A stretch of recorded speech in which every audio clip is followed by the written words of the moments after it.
All right, gentlemen, we got some news reports from out of Europe. Thomas Tuchel in advanced talks to take over the England job. This, of course, coming in the aftermath of that 2-1 defeat for England against Greece. Not exactly helping the Lee Carsley candidacy. Tuchel last at Bayern Munich till the end of last season. Also, by the way, linked to the Manchester United job, should that become available, as we take a look at the odds for who will be England's next manager. For more on this, let's welcome into the show the World Cup winner, good friend and colleague, Frank Leboeuf. Of course, Thomas Tuchel took your former club, Frank, to the Champions League title when he was with Chelsea, so I'm assuming you would love this from an England perspective. For one reason, because I'm kind of an old-fashioned guy, you know. I think a big national team like England should have an English coach for me. I don't know, it's something that I only see that way because I really think that you represent a country.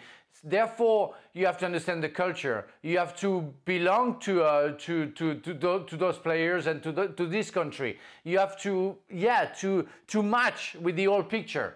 And I'm sorry, a German coach, with all due respect, cannot be an English national team coach. That's impossible. It would be the same with France. It would be the same for anybody. I wouldn't see a French coach being the Dutch national coach or the German national team coach. It's impossible for me. It doesn't, especially when you're a big country of football. Don't tell me that you cannot find a very good English coach, national team coach for England. And yeah, I'm sorry, it doesn't feel right for me. I'm pretty sure that the fans can be offended by that as well, and it doesn't reflect of a big nation of football. A German managing England. Frank doesn't like it. Ale, what do you think? I understand exactly what Frank is saying. Actually, it's surprising for a country that seems to be so insular when it comes down to their football. Look, quite frankly, these people that are fans of the Premier League, that grew up with the Premier League, that grew up with England, they think that's it, that the world starts and ends there. What? And that beyond the borders of the Premier League, anything else is a step below. And now you go beyond your borders to go find a coach. I understand what Frank is talking about. Now, I would say that... It's a good coach, right? No, well, and that this is what I was going to get to, that it's an upgrade to Gareth Southgate. It's a step forward to Gareth Southgate. But my concern is, when Thomas Tuchel won Champions League with Chelsea, was with a defensive approach, right? And Gareth Southgate was criticized for having a defensive approach. And so that in itself doesn't quite match up. Beyond that, I think it makes sense from Thomas Tuchel's perspective in that he's had issues with the ownership at Chelsea. He's had issues with dealing with the back room and board people over at Bayern because they don't get the players that he wanted, or navigating the politics of a club. Well, now, as a national team coach, you're the one making the selections. It's on you. It's actually your job to pick the players that you want to be part of the national team. So in that sense, from Thomas Tuchel's perspective, I understand it. From the perspective of England, I kind of tend to agree with what Frank is saying.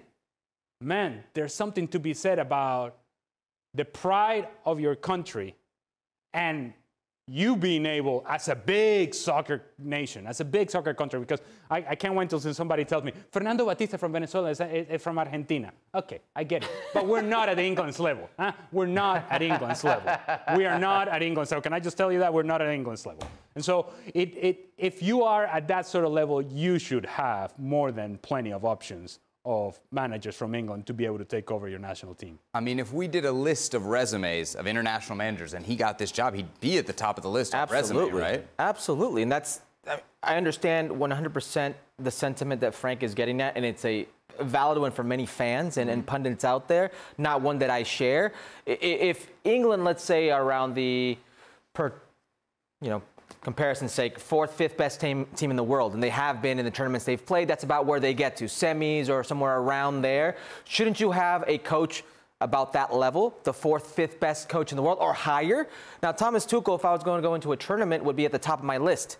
He's exactly the type of manager I want in a tournament setting. A manager that's pragmatic, that comes down on the players, that they know their role and they can get a job done, and that you know can take you far in that type of setting. Defensive or not, and I agree with you, very defensive, but that's exactly who I want in a tournament, because those are the coaches that end up winning these type of tournaments. The tournament being the World Cup. Bring it home. So I don't care if he's from England. I don't care if he's from Wales. I don't care if he's from the States. I don't care if he's from Cameroon. If he's the best possible coach, you bring him, because England aren't exactly producing high-level coaches. Frank, would you say no to Pep Guardiola managing France?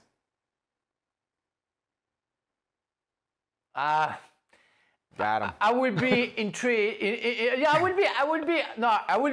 would be pleased, because I know, and we all know, that Guardiola is a fantastic coach. But there is one thing that we didn't mention. It's two different worlds, coaching a club and coaching a national team.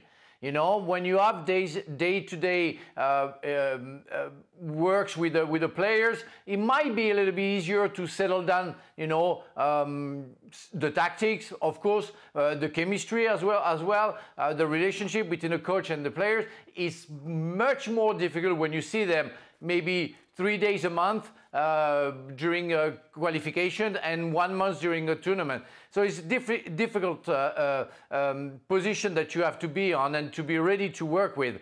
But I will have to be against Guardiola being the coach of France.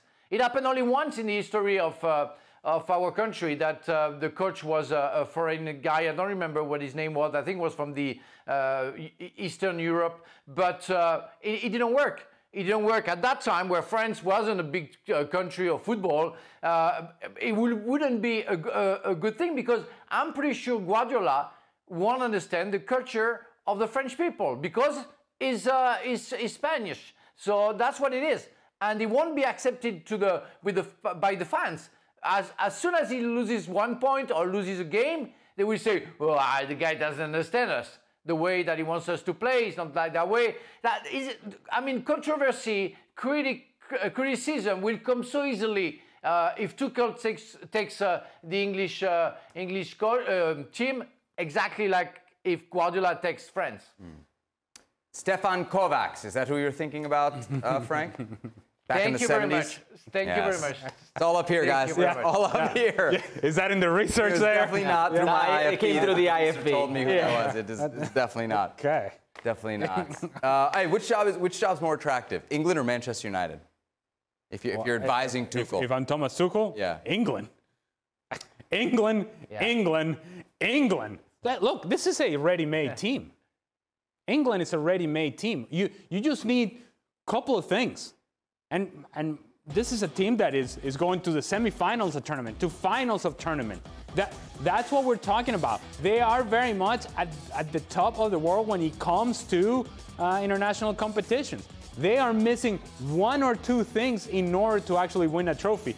Can I just tell you, whatever you may think of me, you may agree, disagree, whatever you may think, Manchester United have more than a couple of things from being relevant. More than a couple of things. In fact, it's a multitude of issues going on at Manchester United. And so, yes, and national team coach, it's actually, when you think about it, because you don't do the day-to-day stuff, it's a far more relaxed approach to coaching. Now, it gets intense when you have the team around you and you go and scout players and so on and so forth. But it's not the everyday having to answer questions. Why is your team struggling? Why is your team struggling? Why is your team struggling? Why is your team not getting better? How come you're not getting better? How come you're missing chances? How come you're not winning games? You don't have to be answering those questions all the time, and you would have to answer those questions about Manchester United, because let me just say, they're terrible.